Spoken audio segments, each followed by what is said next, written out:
Lei número 10.406 de 10 de janeiro de 2002, Código Civil, parte geral das pessoas naturais, da personalidade e da capacidade. Artigo 1º. Toda pessoa é capaz de direitos e deveres na ordem civil. Artigo 2º.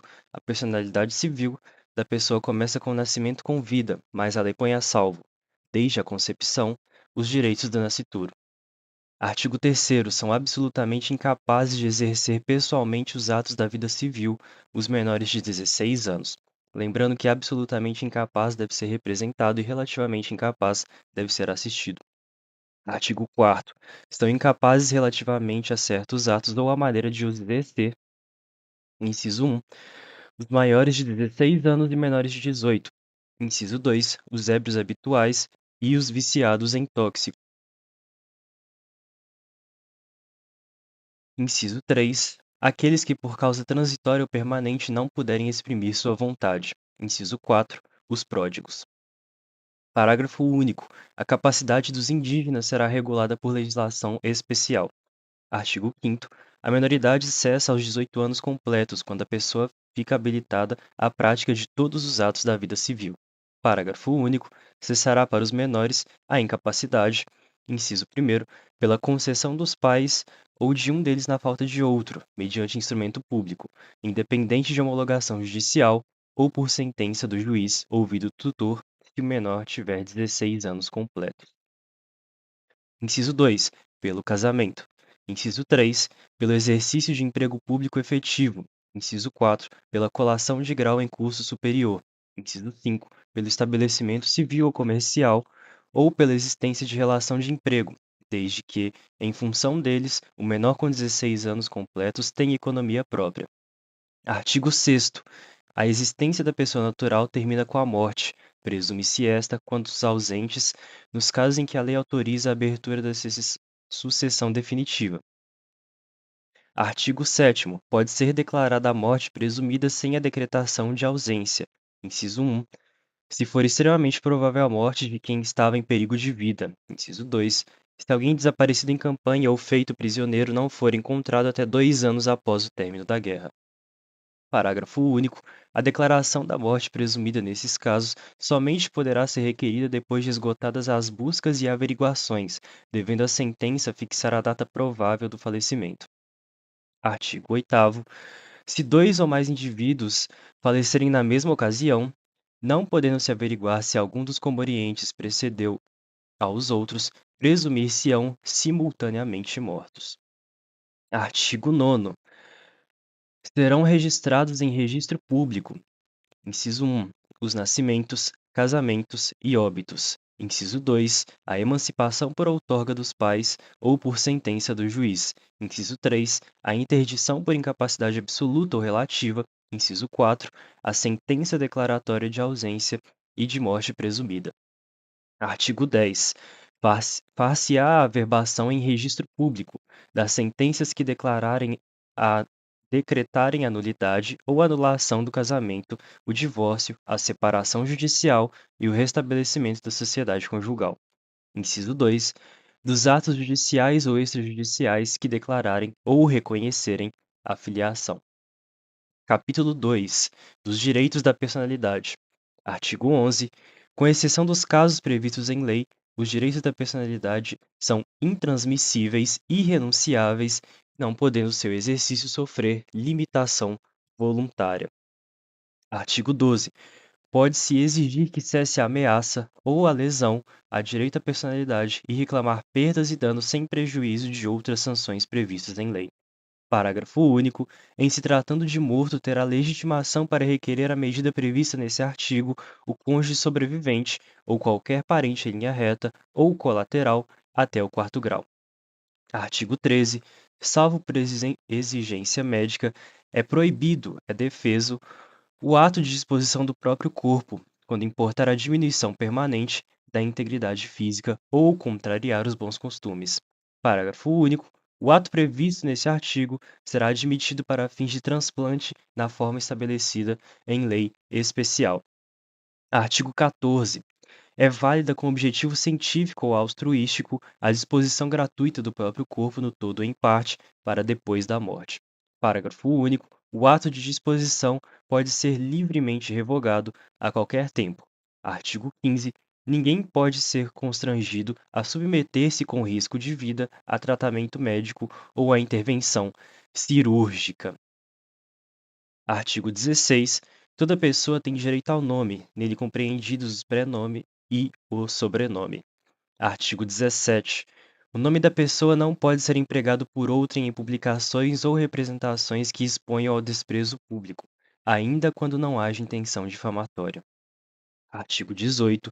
Sem autorização, não se pode usar o nome alheio em propaganda comercial. Artigo 19. O pseudônimo adotado para atividades lícitas goza da proteção que se dá ao nome. Artigo 20. Salvo se autorizadas ou se necessárias à administração da justiça ou à manutenção da ordem pública, a divulgação de escritos, a transmissão da palavra ou a publicação, a exposição ou a utilização da imagem de uma pessoa poderão ser proibidas, a seu requerimento e sem prejuízo da indenização que lhe couber, se lhe atingirem a honra, a boa fama ou a respeitabilidade, ou se destinarem a fins comerciais. Parágrafo único. Em se tratando de morto ou de ausente, são partes legítimas para requerer essa proteção o cônjuge, os ascendentes ou os descendentes. Artigo 21. A vida privada da pessoa natural é inviolável e o juiz, a requerimento do interessado, adotará as providências necessárias para impedir ou fazer cessar o ato contrário a esta norma. Capítulo 3. Da ausência, seção 1, da curadoria dos bens do ausente. Artigo 22. Desaparecendo uma pessoa do seu domicílio sem dela haver notícia, se não houver deixado representante ou procurador a quem caiba administrar-lhe os bens, o juiz, a requerimento de qualquer interessado ou do Ministério Público, declarará a ausência e nomear-lhe-á curador. Artigo 23. Também se declarará a ausência e se nomeará curador quando o ausente deixar mandatário que não queira ou não possa exercer ou continuar o mandato, ou se os seus poderes forem insuficientes. Artigo 24. O juiz que nomear o curador fixar-lhe-á os poderes e obrigações conforme as circunstâncias, observando no que for aplicável o disposto a respeito dos tutores e curadores. Artigo 25. O cônjuge do ausente, sempre que não esteja separado judicialmente, ou de fato por mais de 2 anos antes da declaração da ausência, será o seu legítimo curador. Parágrafo 1º. Em falta do cônjuge, a curadoria dos bens do ausente incumbe aos pais ou aos descendentes nessa ordem, não havendo impedimento que os iniba de exercer o cargo. Parágrafo 2º. Entre os descendentes, os mais próximos precedem os mais remotos. Parágrafo 3º. Na falta das pessoas mencionadas, compete ao juiz a escolha do curador. Seção 2. Da sucessão provisória. Artigo 26. Decorrido 1 ano da arrecadação dos bens, ou se lhe deixou representante ou procurador em se passados 3 anos, poderão os interessados requerer que se declare a ausência e se abra provisoriamente a sucessão. Artigo 27. Para o efeito previsto no artigo anterior, somente se consideram interessados o cônjuge não separado judicialmente, os herdeiros presumidos, legítimos ou testamentários, os, os que tiverem sobre os bens do ausente direito dependente de sua morte. Inciso 4. Os credores e obrigações vencidas e não pagas. Artigo 28. A sentença que determinar a abertura da sucessão provisória só produzirá efeito 180 dias depois de publicada pela imprensa, mas logo que passe em julgado, proceder-se-á à abertura do testamento, se, hou- se houver, e ao inventário e partilha dos bens, como se a ausente fosse falecido. Parágrafo 1º. Fim do prazo a que se refere o artigo 26 e não havendo interessados na sucessão provisória, cumpre ao Ministério Público requerê-lo ao juízo competente. Parágrafo 2º. não comparecendo o herdeiro ou interessado para requerer o inventário até 30 dias depois de passar em julgado a sentença que mandar abrir a sucessão provisória, proceder-se-á à arrecadação dos bens do ausente pela forma estabelecida nos artigos 1819 a 1823. Artigo 29. Antes da partilha, o juiz, quando julgar conveniente, ordenará a conversão dos bens móveis sujeitos a deterioração ou a extravio em imóveis ou em títulos garantidos pela União. Artigo 30. Os herdeiros, para se emitirem na posse dos bens do ausente, darão garantias da restituição deles, mediante penhores ou hipotecas equivalentes aos quinhões respectivos. Parágrafo 1º. Aquele que tiver direito à posse provisória, mas não puder prestar a garantia exigida nesse artigo, será excluído, mantendo-se os bens que lhe devam caber sob a administração do curador ou de outro herdeiro designado pelo juiz, e que preste essa garantia.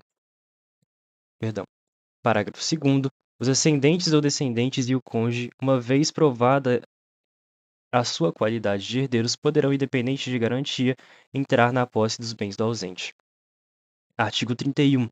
Os imóveis do ausente só poderão alienar, não sendo por desapropriação ou hipotecar, quando ordene o juiz para evitar a sua ruína.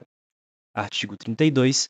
Empossados nos bens, os sucessores provisórios ficarão representando ativo e passivamente o ausente, de modo que contra eles correrão as ações pendentes e as que de futuro a que lhe forem movidas. Artigo 33. O descendente, ascendente ou cônjuge que lhe for sucessor provisório do ausente fará seus todos os frutos e rendimentos dos bens que a este couberem, ou outros sucessores, porém deverão capitalizar metade desses frutos e rendimentos, segundo disposto no artigo 29, de acordo com o representante do Ministério Público, e prestar anualmente as contas a juiz competente. Parágrafo único. Se o ausente aparecer e ficar provado que a ausência Perdão. Parágrafo único. Se o ausente aparecer e ficar provado que a ausência foi voluntária e injustificada, perderá ele em favor do sucessor sua parte nos frutos e rendimentos. Artigo 34. O excluído, segundo o artigo 30 da posse provisória, poderá, justificando falta de meios, requerer-lhe seja entregue metade dos rendimentos do quião que lhe tocaria. Artigo 35. Se durante a posse provisória se provar a época exata do falecimento do ausente, considerar-se-á, nessa data, a aberta a sucessão em favor dos herdeiros que o eram àquele tempo. Artigo 36. Se o ausente aparecer ou se lhe provar a existência, depois de estabelecida a posse provisória, cessarão para logo as vantagens dos sucessores nela emitidos, ficando todavia obrigados a tomar as medidas assecuratórias precisas até a entrega dos bens ao seu dono. Seção 3. Da sucessão definitiva. Artigo 37. 10 anos depois de se passada em julgado a sentença que concede a abertura da sucessão provisória, poderão os interessados requerer a sucessão definitiva e o levantamento das cauções prestadas. Artigo 38. Pode-se requerer a sucessão definitiva, também provando-se que o ausente conta com 80 anos de idade e que de 5 datam as últimas notícias dele. Artigo 39. Regressando ao ausente nos 10 anos seguintes à abertura da sucessão definitiva, ou algum de seus descendentes ou ascendentes, aquele ou este haverão os, só os bens existentes no estado em que se acharem, subrogados em seu lugar, ou no preço que os herdeiros e demais interessados houverem recebido pelos bens alienados depois daquele tempo. Parágrafo único. Se nos 10 anos a que se refere este artigo o ausente não regressar e nenhum interessado promover a sucessão definitiva, os bens arrecadados passarão ao domínio do município ou do Distrito Federal, se localizados nas respectivas circunscrições, incorporando-se ao domínio da União, quando situados em território federal. Título 2. Das pessoas jurídicas. Capítulo 1. Disposições gerais. Artigo 40. As pessoas As pessoas jurídicas são de direito público interno ou externo e de direito privado. Artigo 41. São pessoas jurídicas de direito público interno: a União, os Estados, o Distrito Federal e os territórios, os municípios, as autarquias, inclusive as associações públicas e as demais entidades de caráter público criadas por lei. Parágrafo único.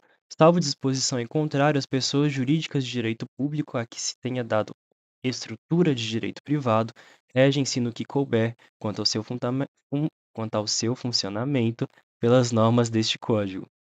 Artigo 42.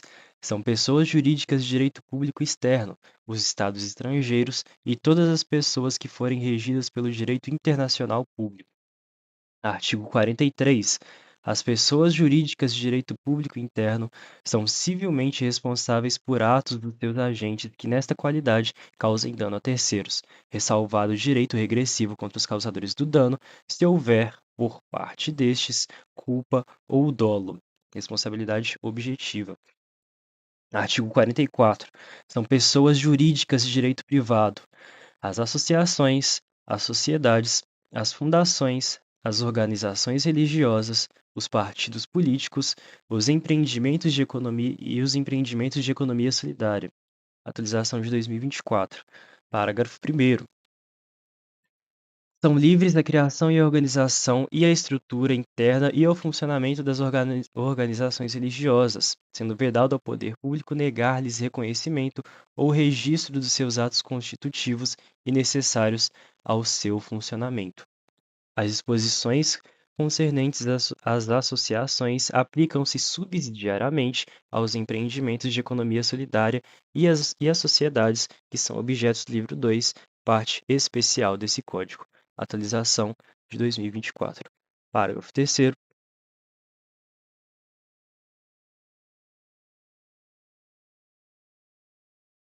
Perdão. Parágrafo 3º. Os partidos políticos serão organizados e funcionarão conforme o disposto em lei específica. Artigo 45. Começa a existência legal das pessoas jurídicas de direito privado com a inscrição no ato constitutivo do respectivo registro, precedida, quando necessário, de autorização ou aprovação do Poder Executivo, averbando-se no registro todas as alterações por que passar o ato constitutivo. Parágrafo único. Decai em 3 anos o direito de anular a constituição das pessoas jurídicas do direito privado por defeito do ato respectivo, contado o prazo da publicação de sua inscrição no registro. Artigo 46. O registro declarará a denominação, os fins, a sede, o tempo de duração e o fundo social quando houver, o nome e a individualização dos fundadores ou instituidores e os diretores, o modo por que se administra e representa, ativa e passivamente, judicial e extrajudicialmente. Se o ato constitutivo é reformável no tocante à administração e de que modo. Se os membros respondem ou não subsidiariamente pelas obrigações sociais. As condições de extinção da pessoa jurídica e o destino do seu patrimônio, neste caso. Artigo 47. Obrigam a pessoa jurídica os atos dos administradores, exercidos nos limites de seus poderes definidos no ato constitutivo. Artigo 48. Se a pessoa jurídica tiver administração coletiva, as decisões se tomarão pela maioria de votos dos presentes, salvo se o ato constitutivo dispuser de modo indiverso. Parágrafo único. Decai em 3 anos o direito de anular as decisões a que se refere este artigo quando violarem a lei ou estatuto ou forem eivadas de erro, dolo, simulação ou fraude. Artigo 48-A. As pessoas jurídicas de direito privado, sem prejuízo do previsto na legislação especial e em seus atos constitutivos, poderão realizar as suas assembleias por meio eletrônico, inclusive para os fins do disposto no artigo 59 deste Código, respeitados os direitos previstos de participação e de manifestação. Atualização de 2022. Artigo 49. Se a administração da pessoa jurídica vier a faltar, o juiz, a requerimento de qualquer interessado, nomear-lhe-á Administrador provisório. Artigo 49-A. A pessoa jurídica não se confunde com seus sócios, associados, instituidores ou administradores. Parágrafo único. A autonomia patrimonial das pessoas jurídicas é um instrumento lícito de alocação e segregação de riscos, estabelecido pela lei, com a finalidade de estimular empreendimentos para a geração de empregos, tributo, renda e em- inovação em benefício de todos. Artigo 50. A desconsideração da pessoa jurídica. Em caso de abuso da personalidade jurídica, caracterizado pelo desvio de finalidade ou pela confusão patrimonial, perdão. Artigo 50. Em caso de abuso de personalidade jurídica, caracterizado pelo desvio de finalidade ou pela confusão patrimonial, pode o juiz, a requerimento da parte ou do Ministério Público, quando lhe couber intervir no processo, desconsiderá-la para que os efeitos de certas e determinadas relações de obrigações sejam estendidos aos bens particulares de administradores ou de sócios da pessoa jurídica beneficiados direta ou indiretamente pelo abuso. Parágrafo 1º. Para os fins do disposto nesse artigo, desvio de finalidade é a utilização da pessoa jurídica com o propósito de lesar credores e para a prática de ilícitos de qualquer natureza. Parágrafo 2º. Entende-se por confusão patrimonial a ausência de separação de fato entre os patrimônios, caracterizado por: inciso 1, o cumprimento repetitivo pela sociedade de obrigações do sócio ou administrador, ou vice-versa. Inciso 2, transferência de ativos ou de passivos sem efetivas contraprestações, exceto de valor proporcionalmente insignificante. Inciso 3, a outros atos de descumprimento da autonomia patrimonial. Parágrafo 3º.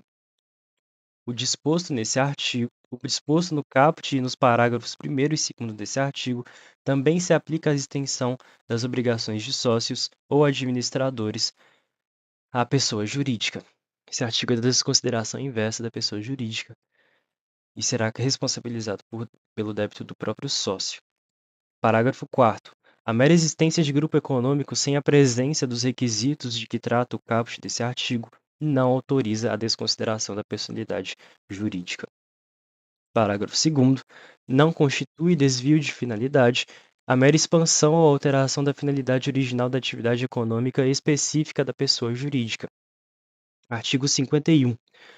Nos casos de dissolução da pessoa jurídica ou cassada a autorização para o seu funcionamento, ela subsistirá para fins de liquidação até que esta se conclua. Parágrafo 1º. Far-se-á no registro onde a pessoa jurídica estiver inscrita a averbação de sua dissolução. Parágrafo 2º. As disposições para a liquidação das sociedades aplicam-se no que couber às demais pessoas jurídicas de direito privado. Parágrafo 3º. Encerrada a liquidação, promover-se-á o cancelamento da pessoa jurídica.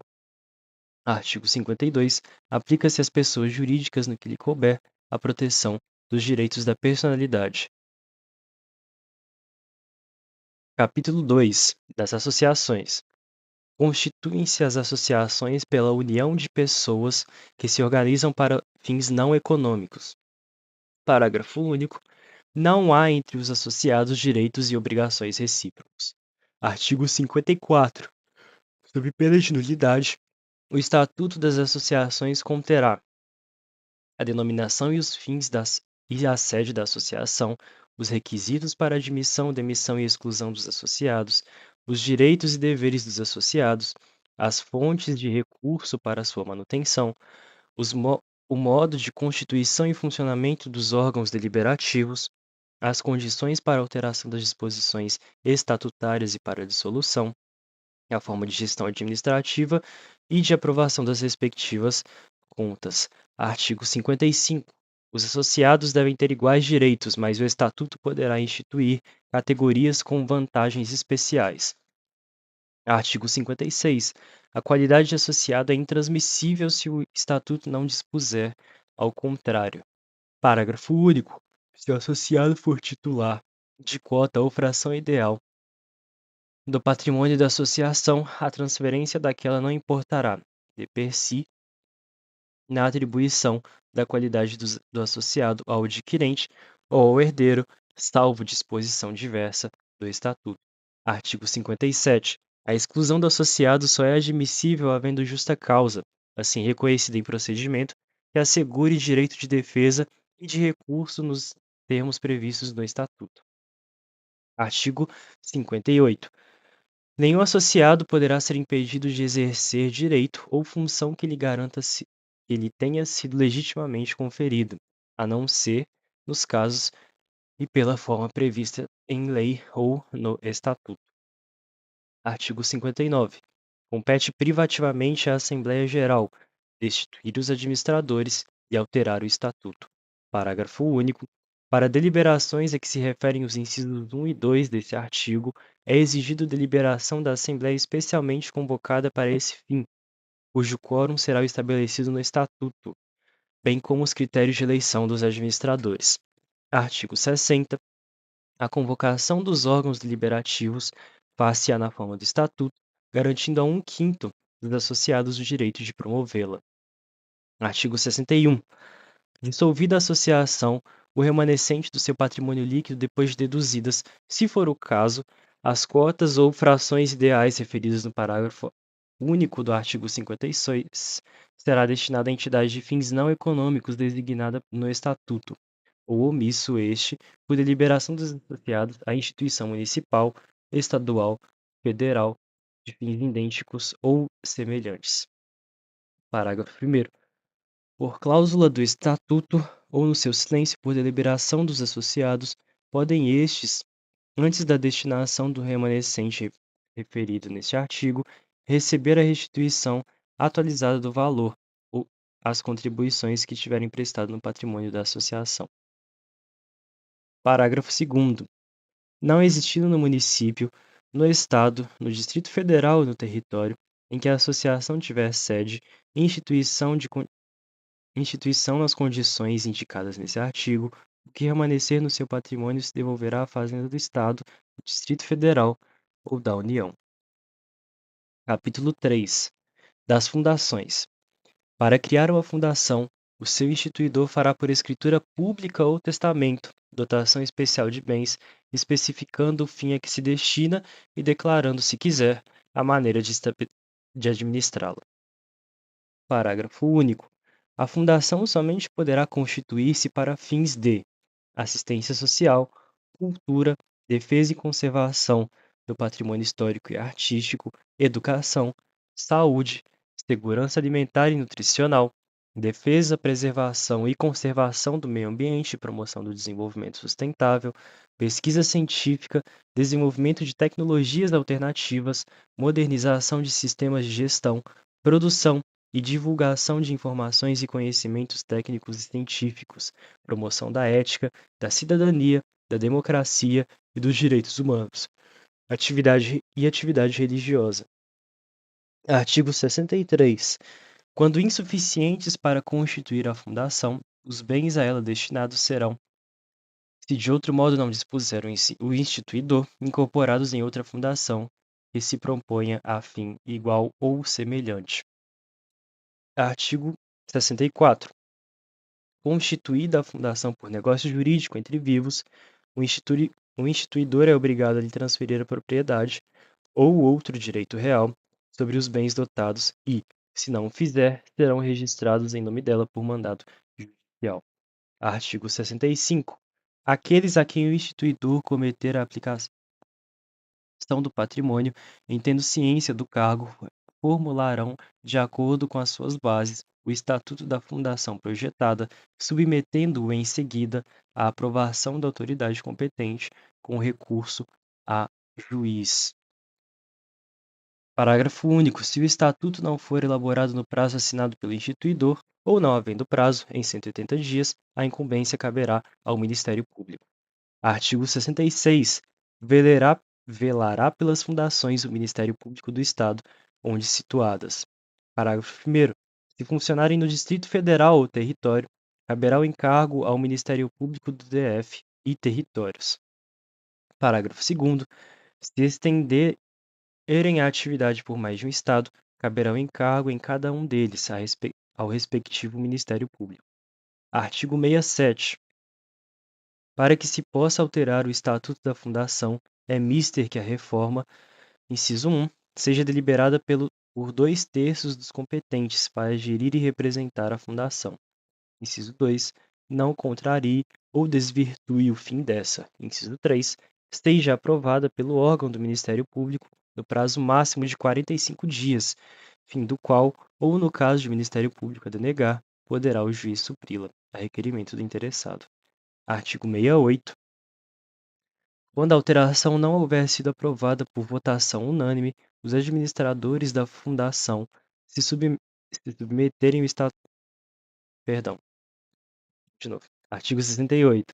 Quando a alteração não houver sido aprovada por votação unânime, os administradores da Fundação, ao submeterem o Estatuto ao órgão do Ministério Público, requererão que se dê ciência à minoria vencida para impugná-la, se quiser, em 10 dias. Artigo 69. Tornando-se ilícita, impossível ou inútil a finalidade a que se visa a Fundação ou vencido o prazo de sua existência, o órgão do Ministério Público ou qualquer interessado lhe promoverá a extinção, incorporando-se o seu patrimônio, salvo disposição em contrário no ato constitutivo ou no estatuto em outra fundação, designada pelo juiz a que se proponha a fim igual ou semelhante. Título 3. Do domicílio. Artigo 70. O domicílio da pessoa natural é o lugar onde ela estabelece a sua residência com ânimo definitivo. Artigo 71. Se, porém, a pessoa natural tiver diversas residências, onde alternadamente viva, considerar-se-á domicílio seu qualquer delas. Artigo 72. É também domicílio da pessoa natural, quanto às relações concernentes à profissão, o lugar onde esta é exercida. Parágrafo único. Se a pessoa exercitar profissão em lugares diversos, cada um deles constituirá domicílio para as relações que lhe corresponderem. Artigo 73. Ter-se-á por domicílio da pessoa natural, que não tenha residência habitual, o lugar onde ela for encontrada. Artigo 74. Muda-se o domicílio transferindo a residência com a intenção manifesta de o mudar. Parágrafo único. A prova da intenção resultará do que declarar a pessoa às municipalidades dos lugares que deixa e para onde vai, ou se tais declarações não fizer, da própria mudança, com as circunstâncias que a acompanharem. Artigo 75. Quanto às pessoas jurídicas, o domicílio é da União, Distrito Federal, dos estados e territórios, as respectivas capitais, do município, o lugar onde funcione a administração municipal, das demais pessoas jurídicas, o lugar onde funcionarem as respectivas diretorias e administrações, ou onde elegerem domicílio especial no seu estatuto ou atos constitutivos. Parágrafo 1º. Tendo a pessoa jurídica diversos estabelecimentos em lugares diferentes, cada um deles será considerado domicílio para os atos nele praticados. Parágrafo 2º. Se a administração ou diretoria tiver a sede no estrangeiro, haver-se-á por domicílio da pessoa jurídica no tocante às obrigações contraídas por cada uma de suas agências ou lugar do estabelecimento, cito no Brasil, a que ela responder. Artigo 76. Tem domicílio necessário incapaz o servidor público, o militar, o marítimo e o preso. Parágrafo único. O domicílio do incapaz é o de seu representante ou assistente. O do servidor público, o lugar em que exercer permanentemente suas funções. O do militar, onde servir, e sendo da Marinha ou da Aeronáutica, a sede do comando a que se encontrar imediatamente subordinado. O do marítimo, onde o navio estiver matriculado, e o do preso, o lugar em que cumprir a sentença. Artigo 77. O agente diplomático no Brasil que, citado no estrangeiro, alegar extraterritorialidade, sem designar onde tem no país o seu domicílio, poderá ser demandado no Distrito Federal ou no último ponto do território brasileiro onde esteve. Artigo 78.